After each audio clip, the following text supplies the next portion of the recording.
time for Joe Biden's report card. How has he performed in his first 100 days in the White House? Here's the gist. First things first, this evaluation is completely arbitrary. There is zero constitutional significance to the 100-day mark, but it can offer a window into presidential priorities and strategies.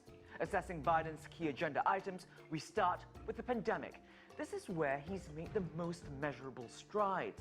Biden initially promised to administer 100 million vaccine doses within 100 days. He's more than doubled that, surpassing 200 million. Along with that, the virus-plagued economy. Biden successfully pushed his $1.9 trillion COVID relief bill through Congress, though with no Republican support. It is one of the biggest stimulus plans in U.S. history. Another big goal, climate change. Marking a hard U-turn from his predecessor, Biden took the U.S. back into the Paris Agreement, appointed a climate czar, and set a 2030 goal to halve the country's 2005 carbon emission levels. That's in just 9 years.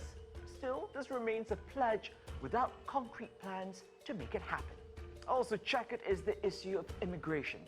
Biden wants to create a path to citizenship for millions of undocumented migrants in the country.